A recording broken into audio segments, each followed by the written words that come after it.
Alright, what's up guys? Welcome to the new video lessons of the week, and today we're gonna talk about the entire week, what happened, and some important tickers, important multi-day runners, shooting to momentum breakdowns, all those tickers we're gonna talk together. So let's start with TIK. So TIK is, I believe was a reverse split. No, it wasn't. It does have some resistance at 540-ish. And into this push. Now, this first push failed, second push failed again. I thought at this point was dead, and it turns out it was squeezed again. I thought it's gonna get more volume, but it turns out it didn't. I faded through the entire day. I screwed up on this trade, but I could have done a lot better. I could short into this momentum breakdown, but it feels like chasing. So I feel like the chart is going to get choppy in the midday, and I don't want to risk that because when I short it here, I'm risking a dollar area. So that's a little bit too far from me, and I didn't touch this one. It turns out I faded all day. Even if I shorted in the 4.5-ish, I couldn't really make that much profit from. So that's TIK. It's a micro flow, and we're trading a lot of micro flow recently. Either they're on reverse splits or either they're gapping up in the pre-market, and on all those morning spike, micro flow, pre-market gap, they're really dangerous because you don't know where they're gonna go, especially when they don't have enough resistance. Now, for the next month, I will try to stay away from micro flow morning spike without resistance because those are pretty difficult to deal with. ADIL, this one was a weird chart because now in morning push they faded back and tried to keep pushing through this $5 area, but it couldn't. So it faded through down all day, and when it broke down, it didn't really panic that much. It had its selling pressure and random gap in the midday, and finally lost all its gains at the end of the day. Since this one doesn't have any previous resistance, I just completely skipped through. But if you can recognize the momentum, you can use this $5 area or 4.6 as a risk to short into. Now, personally, in the midday, there's all those weird perks. You have to watch the ticker through the entire day. I figure it's not worth it. I didn't touch this one. I attempted to short one time, and I covered for like 20-cent loss. So on all those tickers, if they're on the front side, don't try to trade into really crowded trades. Because when the volume is there and it's on the front side, there's no resistance, you have nothing to risk into, and the chart's getting choppy, it's really hard to know where the stock's going to go. Sometimes maybe you're right, gets the momentum breakdown, but sometimes you're wrong, then you can lose a couple thousand, 10,000, 50,000 really quick. So don't try to trade those on the very crowded front side. That's for ADIL. Now ALQA, this one was a little bit different because this one morning gapped. It pushed about 100% because this is not a really gap up short. This is about pre-market breakout, as I mentioned in my DVD. It was 20 to 50% gap and accumulated volume and broke out. You can there's a potential breakout by here in the 2.80. You can take profit in the $5-ish.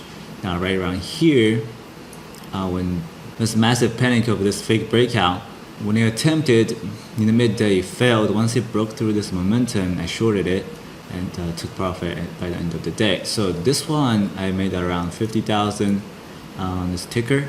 I didn't do a really good job, really control what should I be trading, because I'm trading all those micro flow without resistance, reverse split without resistance, even though they have warrants, and it will still affect your decisions because on a fresh chart, even though with warrants, don't try to rush in because there's always volume can push through the warrants. Now the company have the right to choose if they want to sell or not. So if they choose not to sell, you can get blindly squeezed and you don't even know, okay, why is the company not sell their shares? It's all directed by the chart. So use the chart and figure out where's the chart resistance, how much volume is being accumulated, how many back orders there will be to choose either you want to go long or short. So don't really get judged by warrants on fresh chart. That's a really important thing. Now, next thing is ASNS. Now, people want to buy the breakout. Now, they think it's a multi-day breakout, and they bought it.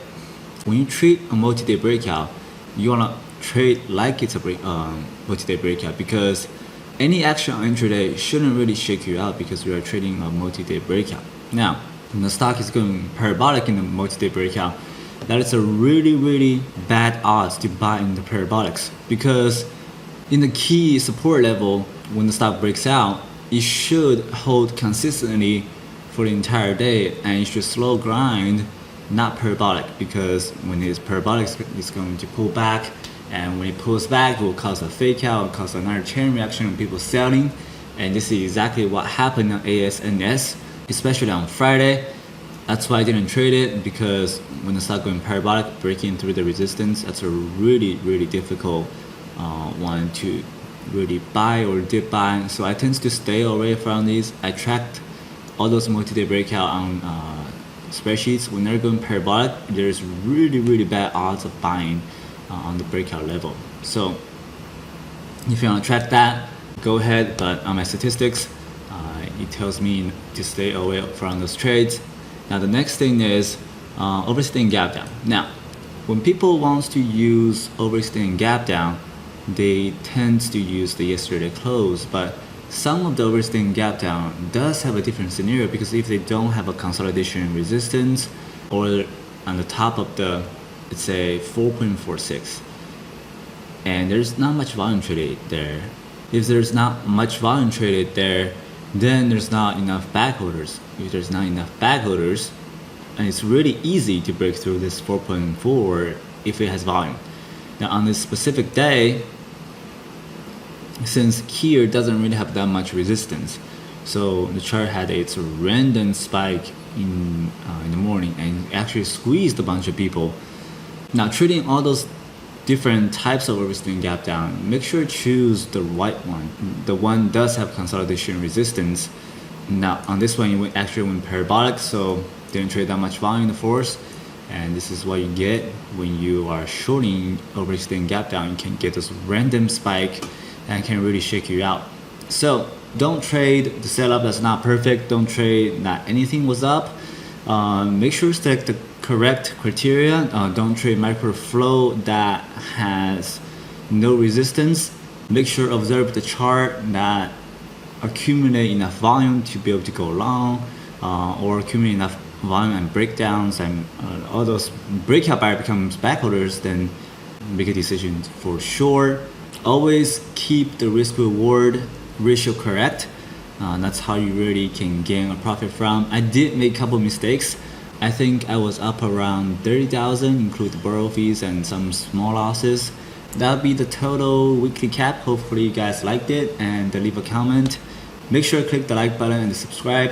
If you're interested in learning more in depth of all those patterns, click the link below. It will take you directly to my trading technique course, and it will teach you all those overstaying gap down and bounce short.